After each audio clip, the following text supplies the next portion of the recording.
Well, good afternoon from sagebrush country in southeast Oregon. I'm south of Vale Oregon and west of Owyhee Reservoir in a great big chunk of sagebrush country I've never seen before. It's spring. I'm ready for open space. Hope you're ready for some open space. Let's just go explore it, see what we find, and hope you ride along.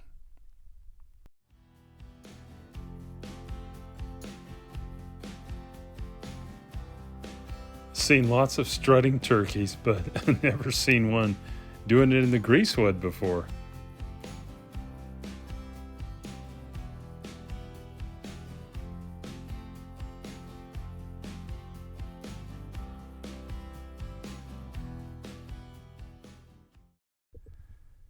Okay, I'm on this Twin Springs Road south of Vale, Oregon. I've seen just a lot of degraded rangeland so far.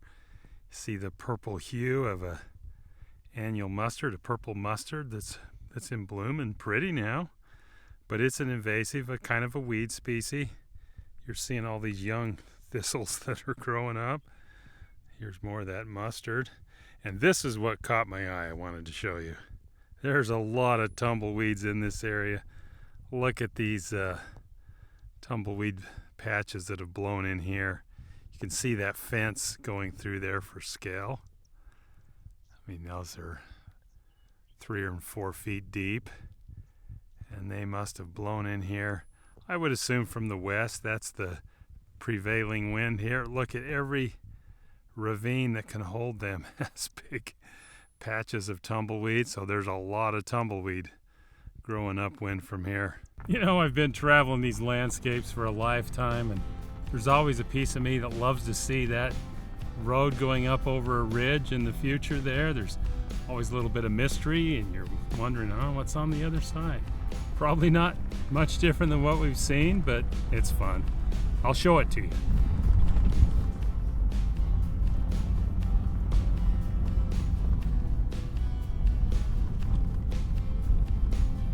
There it is. Well, so far it's been a pretty degraded landscape I've been driving through. What I mean by that is it's just a bunch of weedy species. A lot of them are invasives. Not good for the ecology there. They're usually not much good for wildlife or livestock or anything else, even holding the soil together, because a lot of them are annuals. There's been a fire through here, which is why there's no shrubs. This would usually be a landscape with a lot of sagebrush and other shrubs, but that makes running into some flowers that much more welcome. I point these out as a very common in sagebrush country. The big yellow flowered is arrowleaf balsamroot, and there's some purple phlox in there. So anyway, this pocket of wildflowers was good to see. It's late April. We had rains pretty recently, but there's still enough dust, and that is the indicator for a vehicle. Not even a long ways away. That was a rancher pulling a sheep trailer I passed coming in. Look how noticeable those are in the distance. You know, I recently did a lot of travel through some forested landscape, and I love trees. I honestly get tired of traveling through the green tunnel of trees where I can't see, so I just wanted to show you this. Top over this rise, and there is my road way up there going over that ridge. I can see that. I just love the mystery of that, and I just love being able to see that far and see the solitude of this landscape. I don't know, it's just special to me.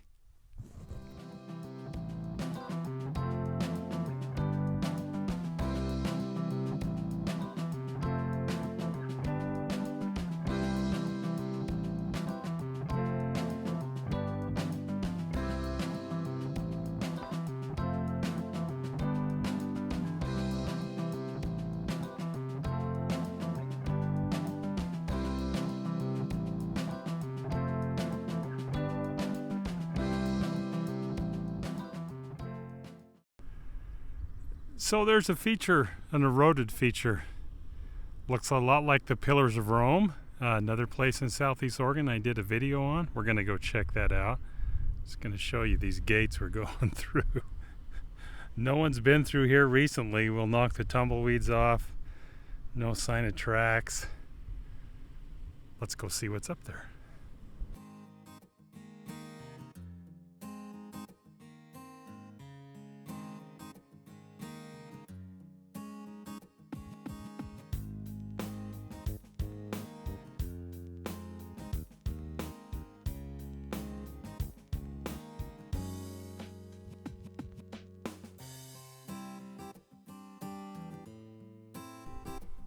So walking over to these eroded cliffs and jumped an owl out of there, hanging out for the day, or you can go out for the evening. So I've walked over to these eroded silt pillars, about 50 feet high here in this little alcove.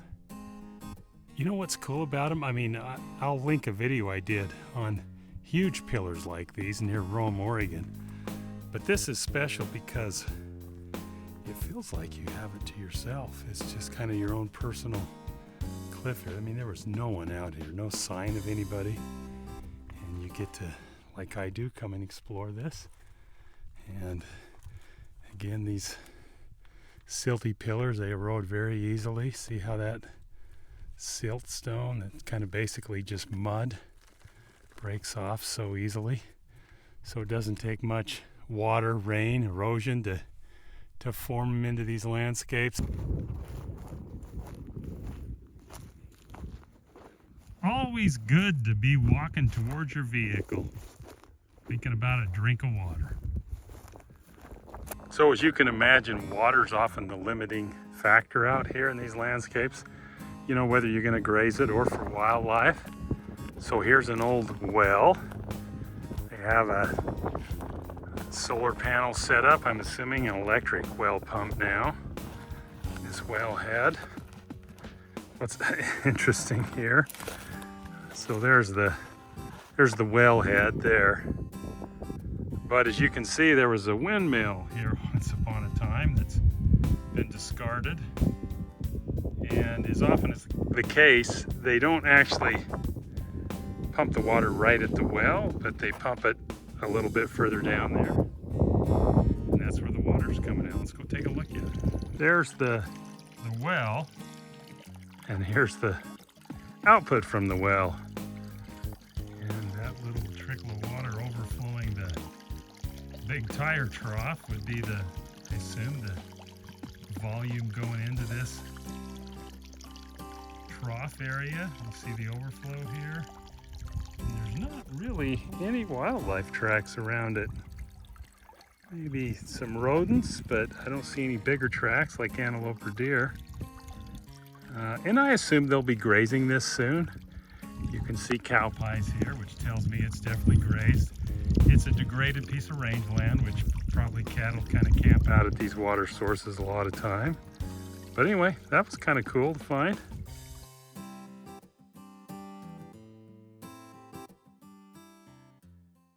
There's a long-billed curlew.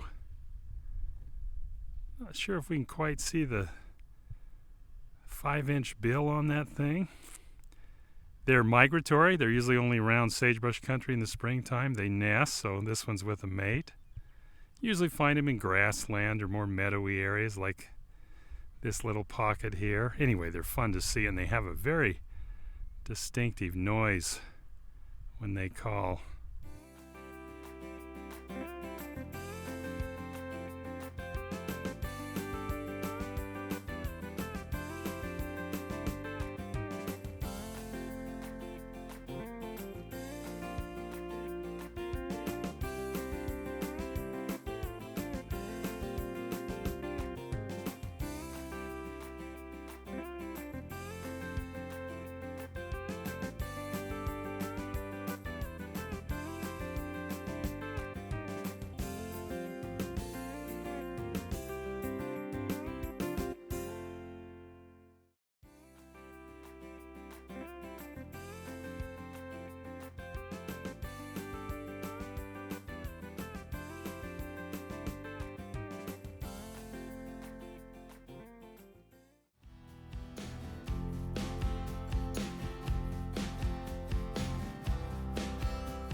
Busy evening on the harvester ant pile.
Well, this is home sweet home for the night. I just sleep in my 4Runner right next to the river here, but it's got a good view. Nice full moon coming up over camp tonight.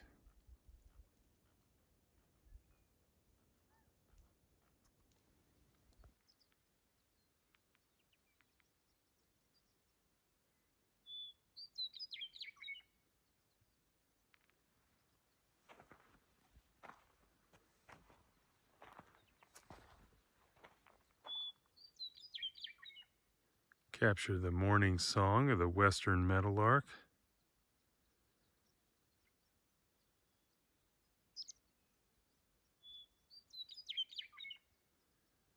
Can't quite see him over there.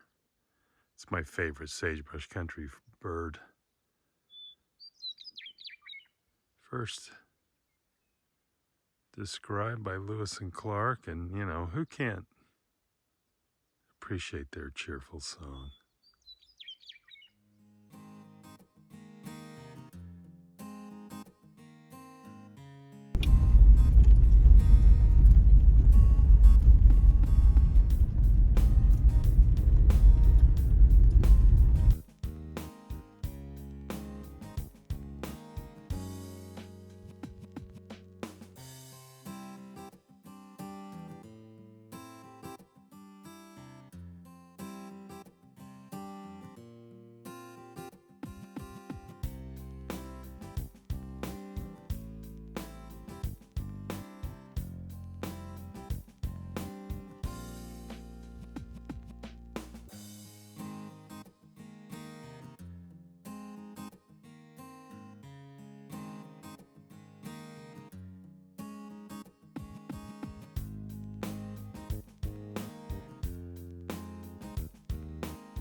I like it. This place even has a front porch.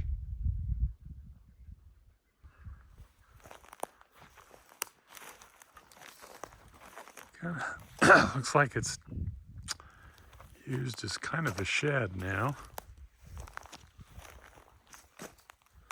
Boy, there's been a lot of blown down limbs. These old cottonwoods in here, nobody's been taking care of that. Looks like a memorial of some kind.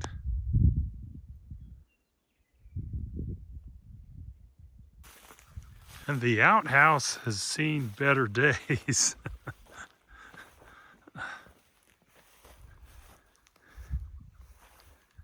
Be pretty tough to get much use out of that now.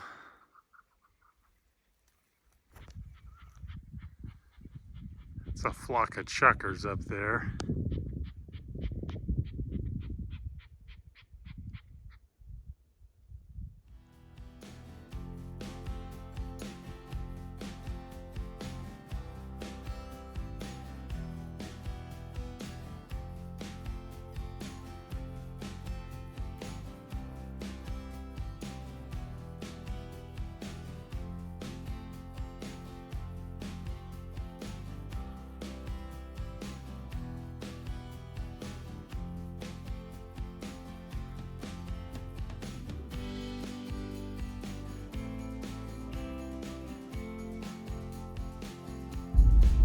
I'm on a shortcut. It's not a well-traveled road, but boy, it will save me a lot of miles if this road will turn out to go where I want it to. So often shortcuts don't turn out the way you want them. We'll see. A few miles later, it's still going. It's a pretty little canyon with a little creek in it.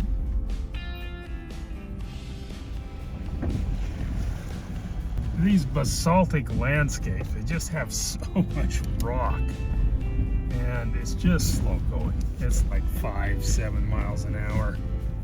You know, nothing terrible. It's just lots of rock and these old roads that probably never had a grader, and you couldn't grade it because of all the rock. Just slow going. So far, so good on the shortcut, but if we get stalled out, it'll be a long way back.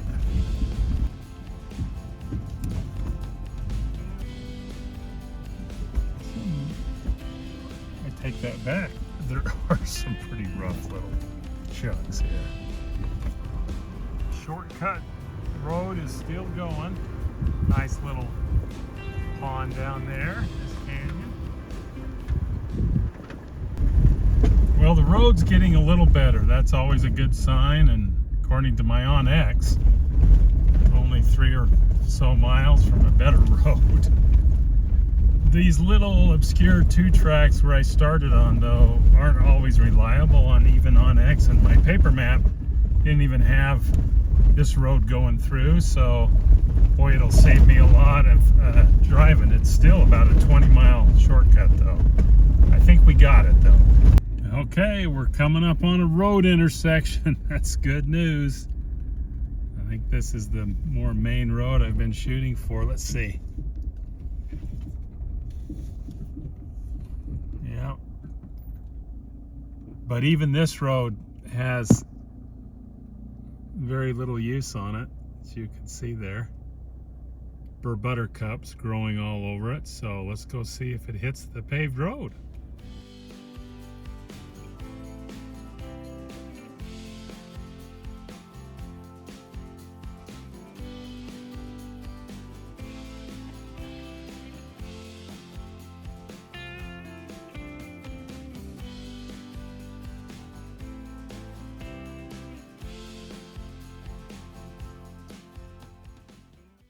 Well, we made it. About to Highway 20 at Harper, Oregon. Ended up going over 200 miles. I kind of did a big giant loop. Second half of the loop was certainly a lot more rough than the first half, but it certainly filled my open space bucket. Hope it filled yours as well. Thanks for riding along. We'll see you next time.